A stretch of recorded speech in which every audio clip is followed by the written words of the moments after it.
Hi again, Greg Bell, the News Tribune, outside the Indiana Convention Center in Indianapolis at the 2024 NFL Scouting Combine. Different tableau altogether for the Seahawks this year as opposed to the last 15 or 20, really. No coaches are here. Mike Macdonald and his 23 assistant coaches, yes, 23, they're all back in Renton, and they're putting in playbooks and the entire system for the players so they can begin their off-season workout program in early April.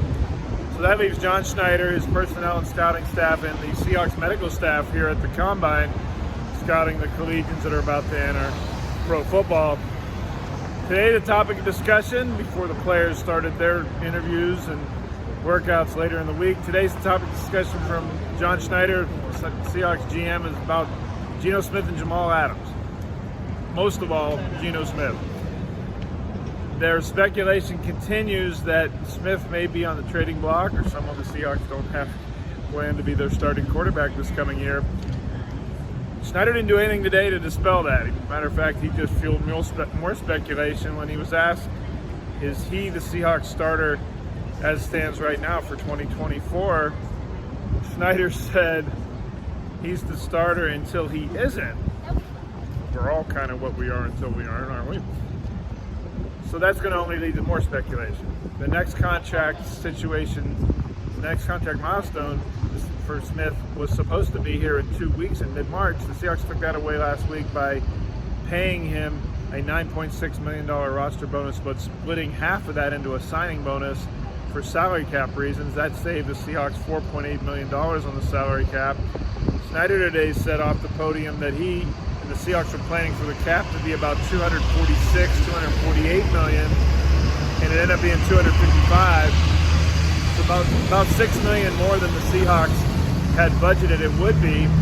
So between renegotiating Smith and saving him $4.8 million there, and then the cap coming in $6 million more than they expected, the Seahawks are actually above the cap, or under the cap now rather than above it. So their math has changed in the last week on what they can do with him. Still would cost more than $39 million to cut him, the cap hit for the Seahawks, and it would be $27 million against Seattle's cap this year if they took to trade him. And that, of course, assumes that a team is in the market for a 33, about to be 34-year-old quarterback in Geno Smith with 1 year left on his deal. So while Schneider didn't commit to Smith being his quarterback, he didn't commit to him not being his quarterback either. And that was the theme about Jamal Adams, same thing. Bobby Wagner, same thing. Basically, the Seahawks are behind where they normally would be this time of year in the offseason because of the coaching change. Firing Pete Carroll, hiring at the end of January Mike Macdonald, a first-time head coach, not only the defensive coordinator in the NFL with the Baltimore Ravens. And then it took most of the next month for Macdonald and the Seahawks to hire their 24 assistant coaches. So only now are they getting into the eaches of the players and contracts and how Jamal Adams might fit a new defense, or maybe he doesn't fit the new defense, and maybe we'll cut him with a post-1 June designation to save some money, or do we keep him and hope for him to be healthy? When asked about Adams today, Schneider said basically the same thing. We'll see. Said that decision has still to be made, and that he has to sit down, Schneider, in his personnel side with the coaching side to talk about individual positions. They've yet to have a deep dive conversation about that. The other thing Schneider's doing here in Indianapolis this week, he's talking to agents for not only his own free agents, such as Jordan Brooks, Drew Lock, Damian Lewis, Leonard Williams, just to name a few. Bobby Wagner representing himself. But he's also talking to the agents for free agents from other teams.